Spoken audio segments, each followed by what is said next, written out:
Okay, I am going to start today by going back to Lab 2 and looking at that again. And if you have any questions about Lab 2 and some of the procedures that you need to carry out to do Lab 2, please ask them now. Any questions? Back there.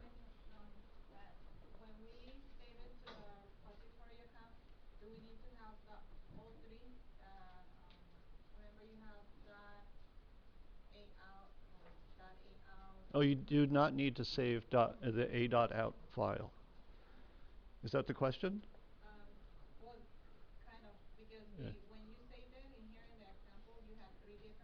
Yeah. Yeah. Yeah. Yeah.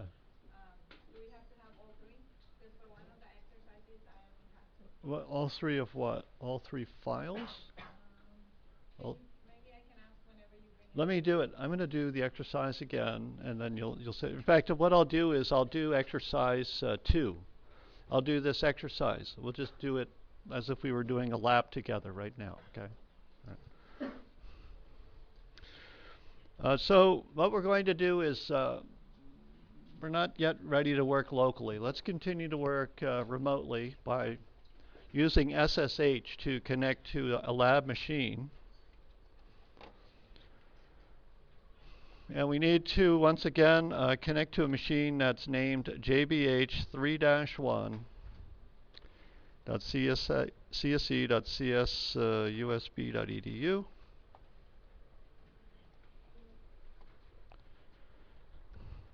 Log in.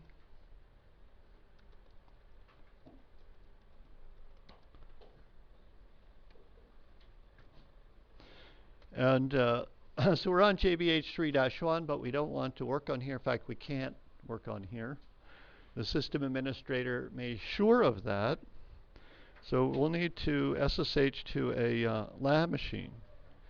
So that would be JB359 dash a random machine. I'll pick 3 today.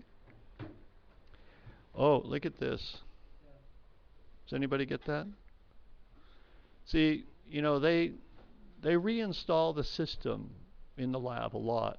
And so what happens every time they do that, that part of that installation process involves generating a security credential.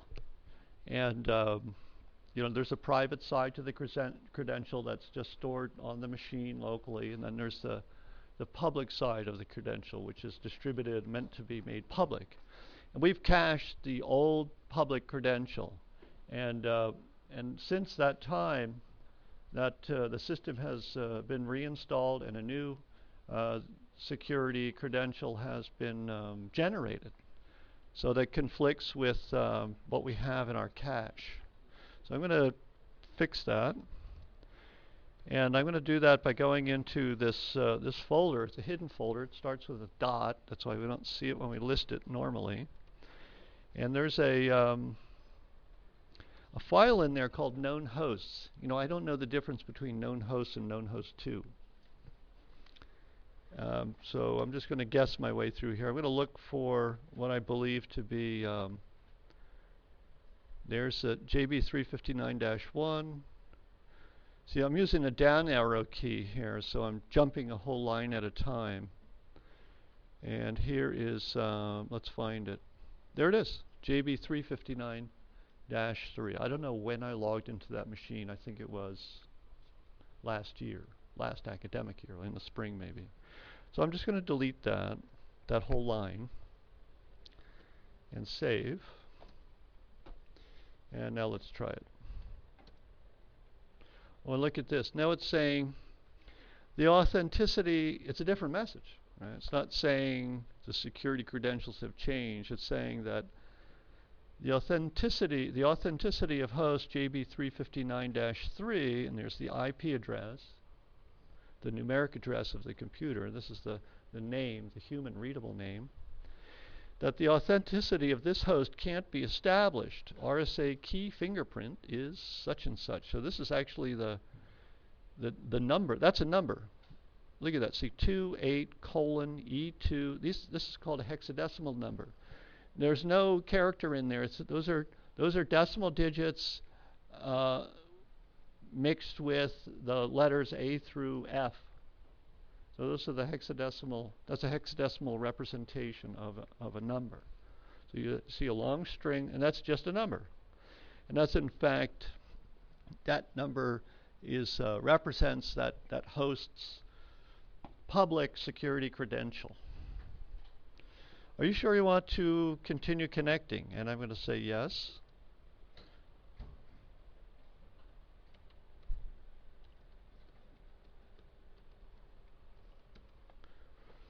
And now we're in. Let's see if anyone else is logged in. There is. Jay Mellon. Are you here?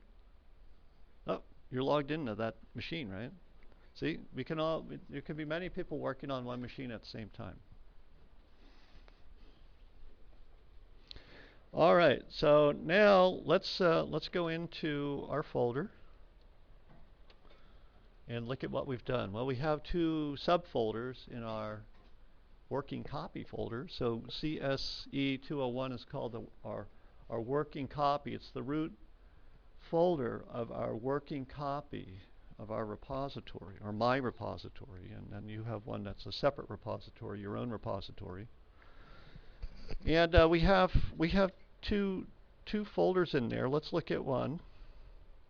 This one I believe we finished. There's a main.cpp in there. That's in the repository. And if we look at the other folder, oh, there's a main in there as well. Right? We put it in there to illustrate how that was done. And we can also see those in the repository.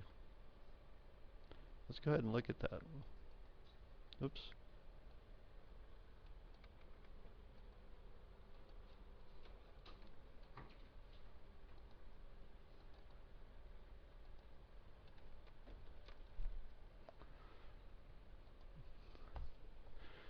All right, so once again, I explained about the site security certificate not being trusted. It's a self-signed certificate, and it's not signed by a certificate authority that your browser is aware of, my browser, and yours too.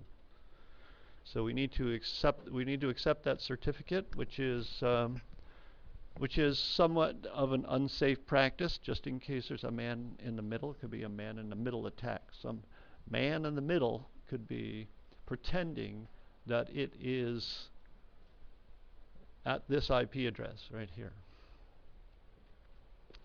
So let's see. I'm going to go in, I'm Turner.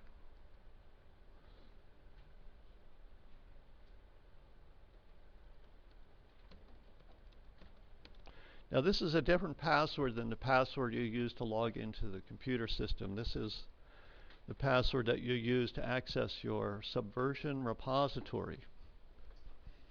And as you can see, there's the two folders.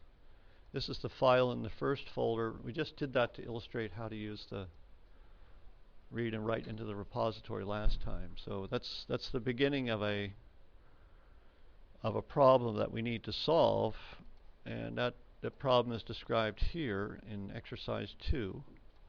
We need to write a program that displays this triangle.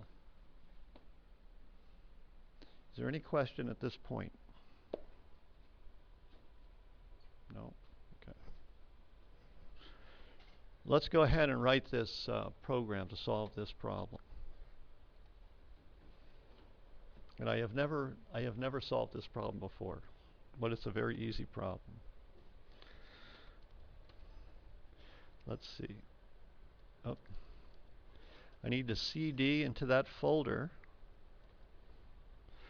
Once again, when I do ls, I just see the file by itself. But if I were to do ls minus a, I'm saying show me everything. Show me the hidden files and the hidden folders. So there we see the .svn folder, and that contains information that the Subversion client program uses to help synchronize the working copy with the remote repository. Let's go ahead and fix this. And actually, I need to open up another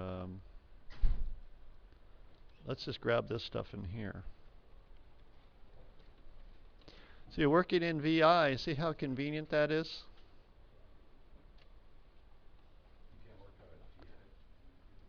I cannot use gedit in the console window. Gedit is a graphics program. You need a graphics window to work in. We have a local graphics window, but inside this local graphics window is just a console, is a connection that only allows text data to be transmitted through the network. So we cannot run gedit. And we tried that last time. Gedit fails.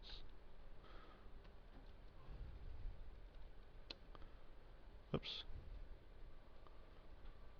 I wasn't paying attention to what I was doing. If we try to use gedit,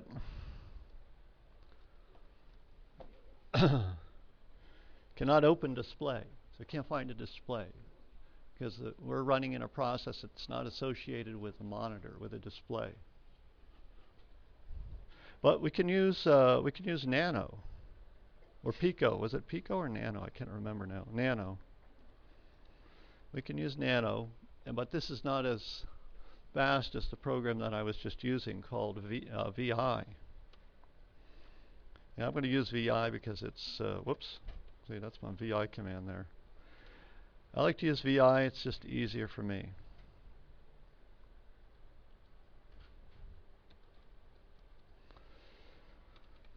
I don't need that blank line. But one thing we talked about last time is the difference between this declaration of the main function and this declaration. And it's compiler dependent. I don't believe in the C++ specification that this is allowed. It might be. So it could just be allowed, optionally by compiler implementers. But this would be required by the language definition, I believe. Not 100% sure about that. So I'm going to go with this form. This is the more general form.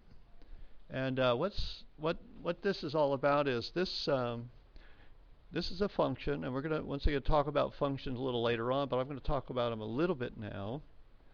That you have what's called a list of arguments. This is the first argument, and then you have a comma here, and then the second argument. And the first argument is, the name is argc, and it has a data type called int. In other words, argc is a variable, and it is of type int or integer. So it's a variable that represents an integer which is stored in computer memory. And then the second argument is an array of char pointer. And that takes a while to explain, and I'm not going to get into it now, but basically what that is an array or a sequence. It is a sequence of string data. So a string is just a sequence of characters, like hello. That's H-E-L-L-O. That's the 5 characters. That's a string with 5 characters. There's a hidden byte at the end of that sequence, which is a 0. It terminates the string. It's not seen. So actually, in computer storage, you have not 5 characters, not 5 bytes, but 6 bytes. And that's assuming that you're representing the string using single byte character set. Could be that you're using a multi-byte character set, and then the string needs more computer memory to be represented. But in fact, this is a regular char. So the strings that are stored in this array, and that's saying things loosely because the strings are not stored in the array. It's the pointers that are stored in the array. I'm not going to get into that. But those strings are single byte characters. That's what a char is. If you see a W char, see something like W char T, that's a multi-byte character.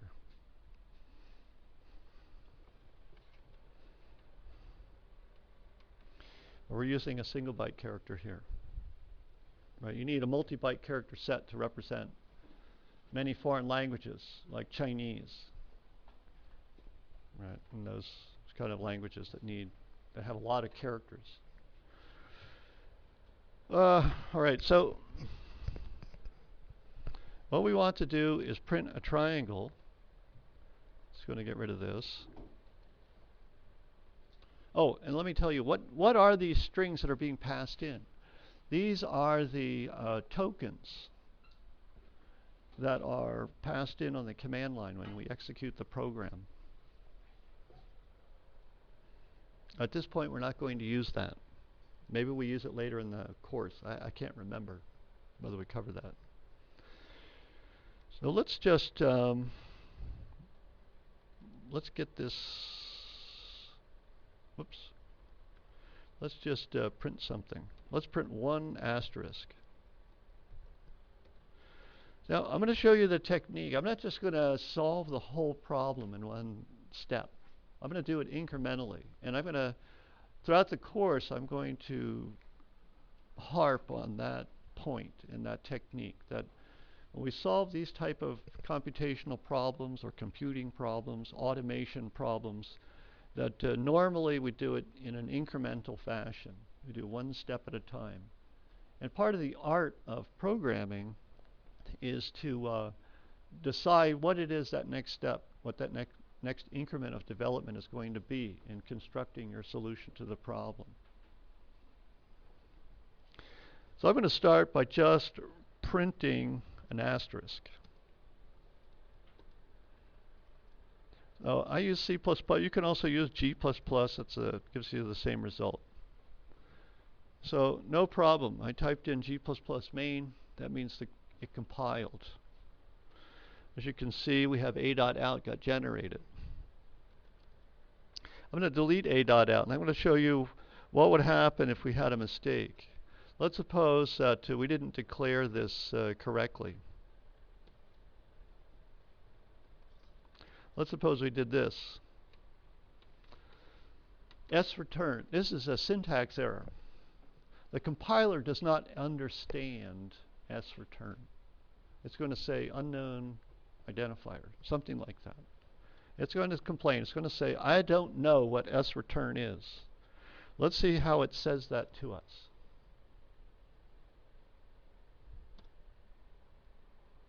This is how the compiler says that to us. This is how the compiler says, I don't understand S-return.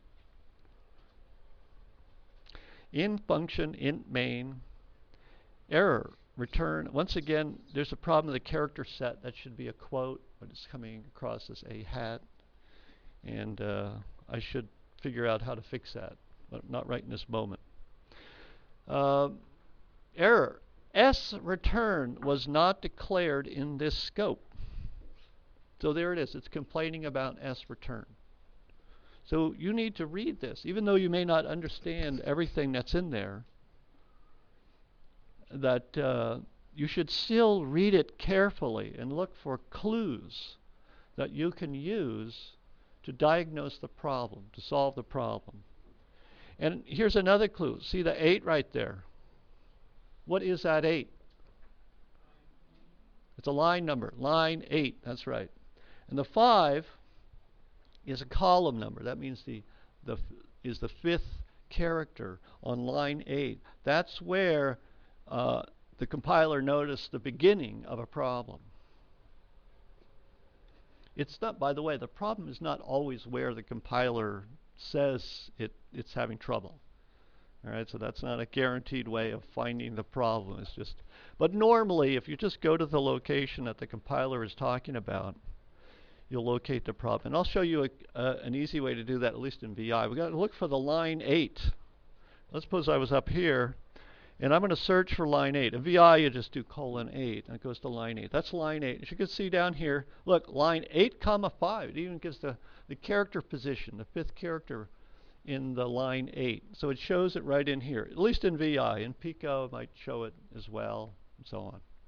Most text editors show you the line and column position of the cursor.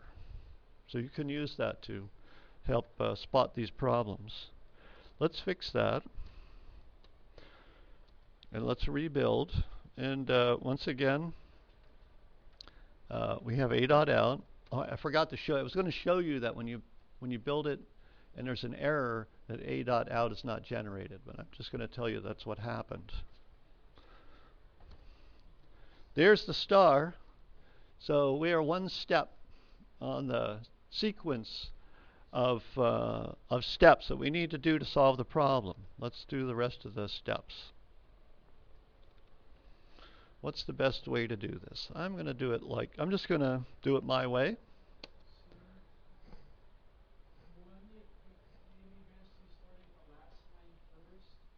Want to do it your way? There's many ways to do it. And if you want to explain why starting on the bottom is better, we can listen to that proposal. But it, and you might be right. But I'm just, my intuition, and it says that I can do it this way. But I know I could start on the bottom as well.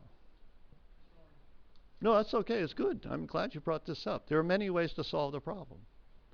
And when the people working, when you program, you're working in a team. You're working with other people. And there's constant proposals. Oh, wait a minute, I got a better way to do it. I say, okay, explain it to us. And then you have to basically convince the others that there is a better alternative. Well, sometimes there's not time to dig into that argument, right? And explain, and also to explain your position and explain why there's a better approach is sometimes difficult to do as well. Did you want to explain why starting on the bottom was better? Because if you start at the bottom, you can put in those 6 asterisks with the spaces, and then go to the next line and put in a null string, and then go to the. You said, you know what? I got your idea. Let's do it. I think it's a good idea. All right, let's try it that way. Tell me if I do it wrong here, according to your suggestion, okay? So the bottom line, let's do the bottom line. Is this the bottom line? Do I put a space in there? Yeah, there's 6. 1, 2, 3, 4, 5, and 6. So that means, oh, I got an idea. How about this? How many lines are there? There's going to be a line and then a space, a null string, a line and then a null string, a line and then a null string. Here, let me try it like this.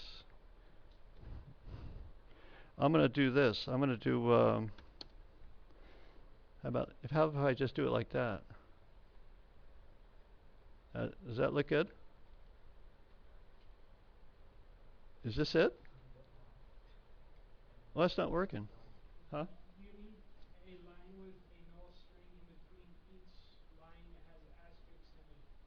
So I need a line with a null string. Oh, with an empty, you mean an empty line? Yeah. Oh, okay. A null string, a null string. Oh, you use the word empty string. I'm an old guy. I'm trained to use the term empty string. So null string, I didn't quite register what that meant. But the standard expression is empty string. You need a line with an empty string. Okay.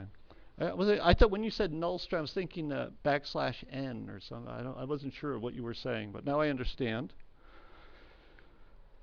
Let's do that.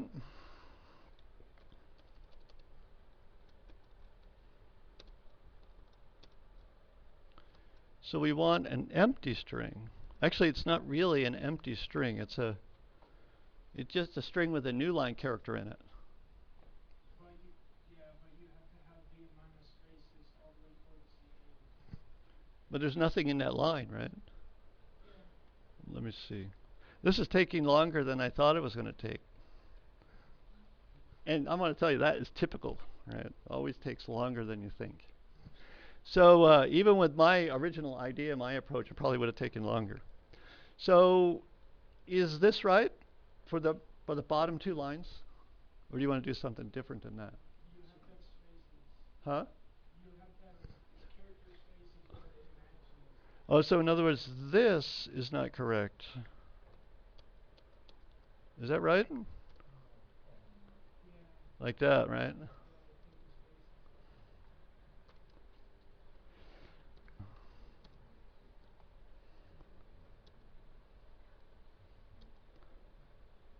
Is that right? Looks like that empty line, we don't need that empty line, right?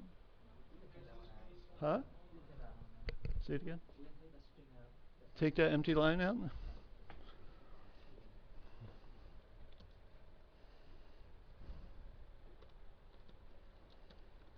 That's a comment, slash, slash. I'm going to comment the line out because I'm not sure I want to delete it yet.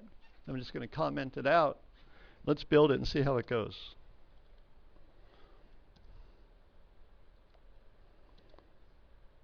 Is that getting there?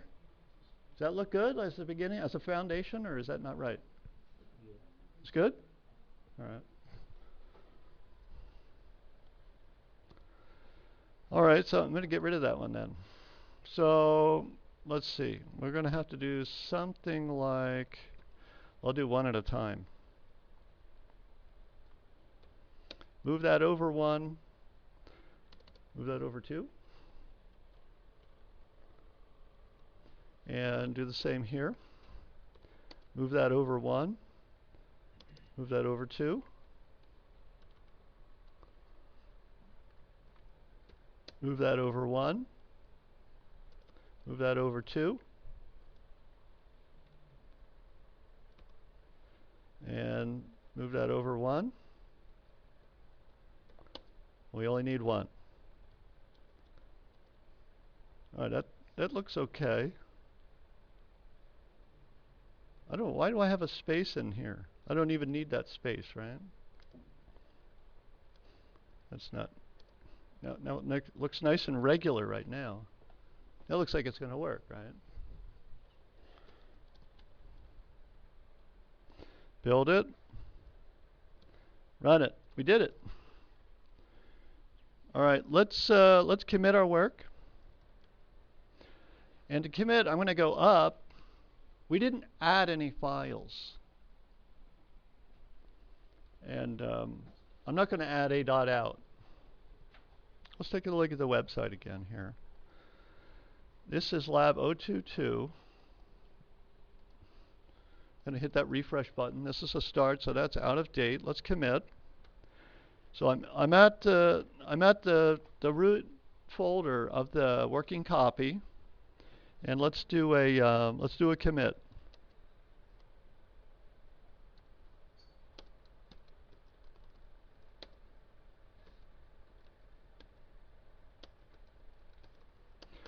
And I'm going to put a comment in there.